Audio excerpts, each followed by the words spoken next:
I couldn't hit the ball further with driver until I was shown these 3 drills by the world's best long drive coach, Lee Cox, in our very first lesson we ever had. I went into that lesson hitting the ball around 240 to 250 yards with driver, and then at the end of the lesson, I was hitting the ball around 298 yards. And I'm extremely confident from this video, I'll be able to help you out there watching to achieve a big distance increase like I had. Now, these 3 drills all target increasing your ball speed, and all in such a simple way, where really for me, I felt a bit silly after that lesson with how simple these were and how effective they were, that I didn't even think of it beforehand at the time. Now, the first thing Lee Cox said to me, who is the coach of the current world reigning long drive champion, Martin Borgermeyer, is ball speed is king for distance. So gaining more ball speed is all about finding where your ball speed leaks are in your golf swing. And then once you find out where those leaks are,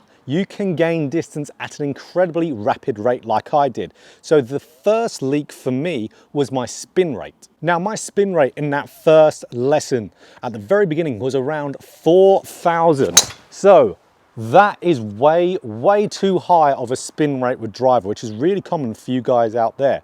The higher the spin, the lower the ball speed is going to be. Now, why I was so high with that spin rate was because of how I was delivering the driver into the golf ball. And I was delivering my driver to the golf ball like this, where I was having the club head beat my hands to the golf ball, where they were quite considerably behind that club head. What that does, that adds loft. And the more you're gonna add loft into that shot, you are gonna add some spin. And it also, for me, made me hit it a little bit high on the face. It raised up my driver a little bit coming into the shot, hitting on that low part. And the low part of that club head of your driver is the spinniest portion of your club face. So we didn't just go into the simple nature of course, if we get our hands leading a little bit more, having them a slight bit ahead of that driver head coming into impact, we'll of course de-loft it and then lower spin. We didn't view it that simply because we needed to understand, why was I actually throwing it? I wasn't just throwing it for no reason and adding that loft, having the club head beat the hands just for the sake of it. It was because my swing was way too dominant with my arms. I was starting my downswing in my transition like a blur with the arms, really throwing them at that golf ball, and that was massively adding loft because my body wasn't having a single say in that shot. If I am throwing my hands into the golf ball, my arms are winning the race to that ball over my body. So then my wrist angles have to unload coming into that shot. The only way for me to be able to naturally get my hands leading, that would de-loft the face a little bit, that will lower the spin, was via using my body more. Because when that body leads through some better rotational moves, automatically we're gonna have those hands lead that club head a little bit easier, de-lofting it. So the drill we went about to do this was all with an impact bag. So why we chose an impact bag to work on this is because it got rid of a load of technical thoughts on how to get the body moving more. Us just hitting that impact bag flushly got the body moving, simulating what we wanted to do, and of course, really exaggerated the de-lofting movement with that club face. So if I'm gonna hit this bag and hit that bag square on, I have to turn my body. I don't wanna do this via throwing the arms forward. Sure, I could get that flush feeling in that impact bag, but I wouldn't be doing it in a way that's actually going to transfer into the golf ball. It needs to happen via body rotation. Look how much my body's turning. So we'll do some ones like that where I'm kind of just stunning the bag with a shorter swing, trying to feel that really flush feeling into the bag with the club face, hands feeling ahead from that body turn. And once we've done a few kind of stunning ones like I showed there, where we just stopped that club quite quickly, we had ones where we did a little bit more of a finish. So going a little bit more through. We never really went massively hard at it because, of course, wanting to protect the shaft of the club.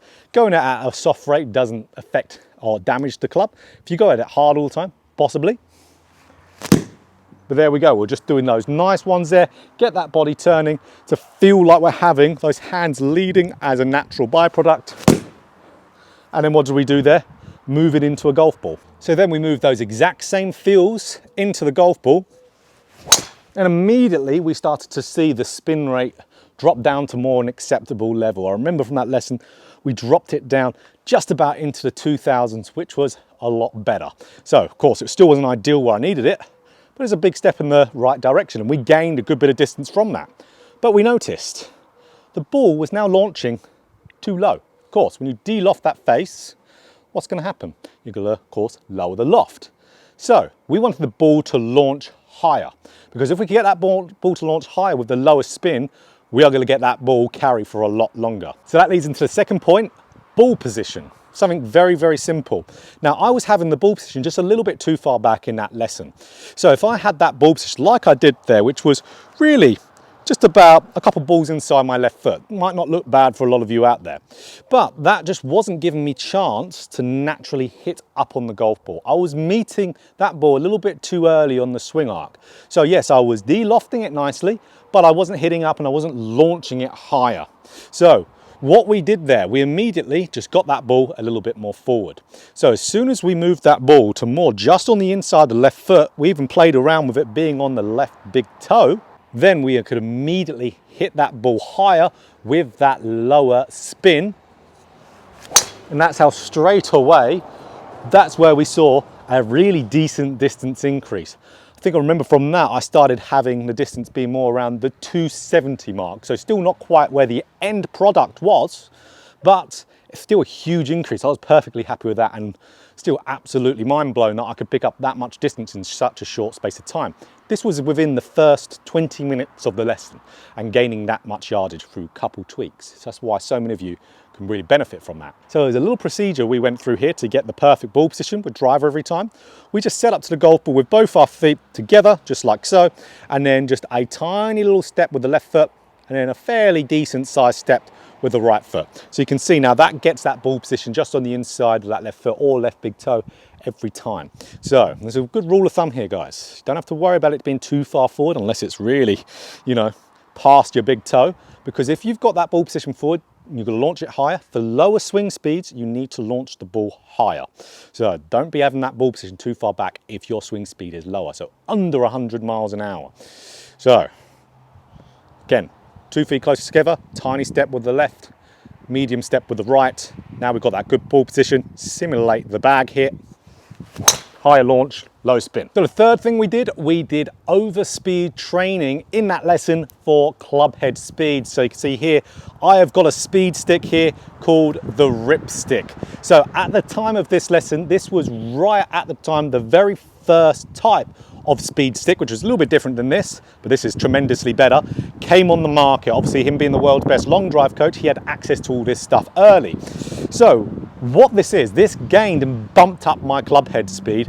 In the lesson, in the short-term part of it, it actually gained me 3 miles an hour or so of club head speed, and then just the efficiency of working on this stuff more gained me that extra yardage so I could hit those high 290 shots.